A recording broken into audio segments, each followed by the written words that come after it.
Sasa tuelekee huko nchini Tanzania ambako chama cha mawakili Tanganyika TLS kimetoa takwimu zinazoonyesha kuwa takriban watu 641 kote nchini humo wamepelekwa mahakamani na kusomewa mashtaka ya uhaini kutokana na vurugu za Oktoba 29 wakati wa uchaguzi mkuu wa Tanzania, hatua ambayo inaibua maswali lukuki juu ya hatma za watuhumiwa hao kwenye msingi wa tuhuma nzito za makosa ya uhaini ambayo hayana dhamana na hukumu yake ikiwa ni kunyongwa hadi kufa. Florence Majani ametuandalia ripoti hiyo. Chama cha wanasheria Tanganyika TLS kimesema kipo tayari kuwatetea mpaka mwisho watuhumiwa 641 waliosomewa mashitaka ya uhaini na wanatarajia kuwatembelea waliopelekwa kwenye gereza la Segerea jijini Dar es Salaam ili kuwahoji na kufanya nao mashauriano ili kuwapa msaada wa kisheria. Uamuzi huo wa TLS umekuja baada ya wiki hii watuhumiwa zaidi ya 600 kufikishwa katika mahakama mbalimbali nchini wakituhumiwa kwa makosa ya uhaini. Wakili wa TLS William Maduhu amesema, ni kweli kwamba tunashuhudia watuhumiwa kadhaa hata pale mahakamani siku ile tarehe 7, wengine na majeraha usoni, wengine na majeraha mapaja, wengine na alama za mijeledi migongoni, na sio alikuwa anapigwa, wengine wanachechemea kabisa hata kutembea hawezi. Lakini pia cha kushangaza ni kwamba tumeona baadhi yao wakiwa kwenye nguo za ndani kabisa, kwamba mtuhumiwa akavaa tu boxer, mwingine yuko kwenye vest, na ukiwahoji ya kwaje umekuja mahakamani na boxer, anakuambia mimi nilikuwa nyumbani tu nimelala. Nikakamatwa hapo, nikaomba nivae lakini sikuruhusiwa. Kwa hiyo anapelekwa polisi akiwa kwenye boxer tu na vest. Jeshi la polisi liliendeleza operesheni yake ya kuwakamata wanaodaiwa kushiriki katika vurugu zile za Oktoba 29 wakati wa uchaguzi mkuu wa Tanzania.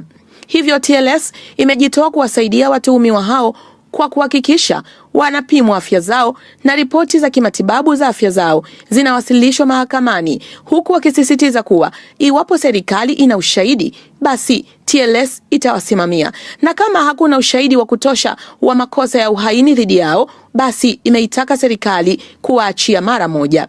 Akizungumzia hatua hiyo ya kuwashitaki mamia kwa kesi nzito za uhaini, mchambuzi wa masuala ya sheria Tanzania wakili Matthew Kakamba amesema, mkurugenzi wa mashtaka ya jinai ajipange vizuri kwa watu 600 kwa kipindi kifupi, na kwa matukio yaliyotokea aweze kuainisha kama amejiridhisha hawa wanaoshtaki kwa uhaini, kosa la uhaini limebeba vigezo vyote vya kosa la uhaini. Ni kupoteza muda, kuwatesa watu magerezani, na mwisho wa siku hawatakuwa na kesi ya kusimama ya jinai ya uhaini. Wakati huo huo, chama cha mawakili wa serikali Tanzania TPBA kimelaani vikali vurugu, mauaji na uharibifu wa mali vilivyotokea wakati wa uchaguzi mkuu wa 2025 na kimetoa pole kwa wote waliopoteza ndugu au mali.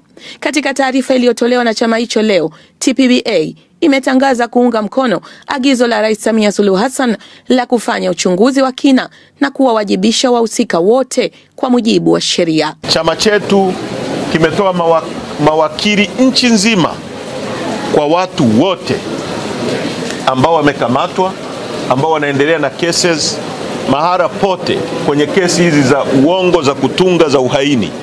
Kwa hiyo tunataka Watanzania waelewe kwamba chama chetu kitahakikisha wanapata uwakilishi kwa nchi nzima, na katika hili tunapenda kuwashukuru sana Tanganyika Law Society.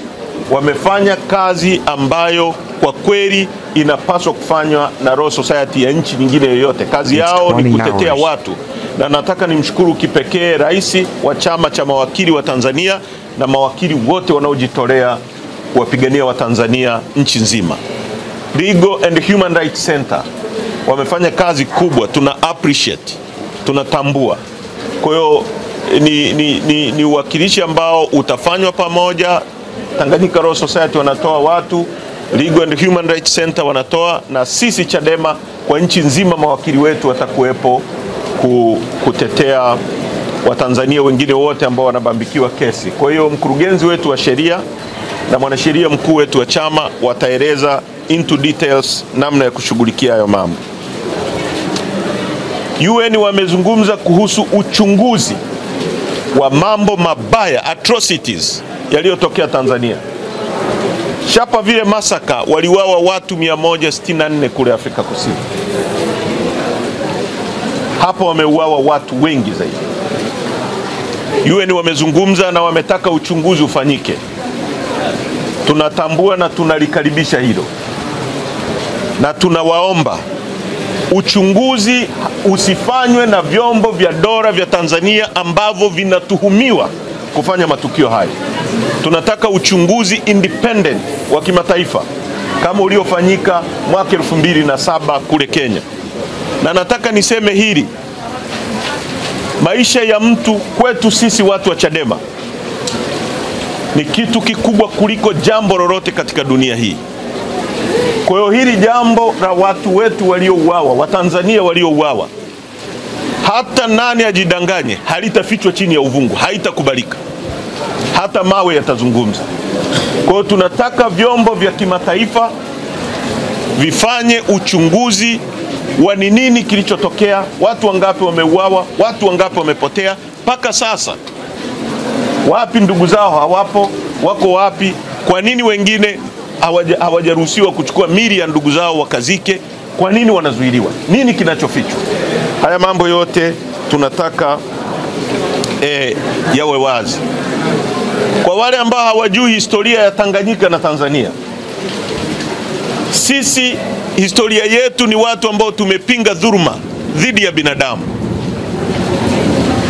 Serikali yetu ya wakati huo ya Mwalimu Nyerere iliwakaribisha wakina Mandela hapa na Umkhonto wa Sizwe kupinga makaburu waliokuwa wanaua watu weusi, wanateka watu, wanabagua watu. Tulikaribisha watu wa Angola, Namibia na Zimbabwe, waliweka vituo hapa kupigania watu wengine. Tunapenda kuwashukuru watu ambao wanakaribisha Watanzania waliokimbia, kwa sababu Tanzania ni nchi ambayo imekuwa mstari wa mbele kupigania haki za binadamu, na tunataka nchi nyingine zote zireciprocate ambacho Tanganyika iliwafanyia wakati ule.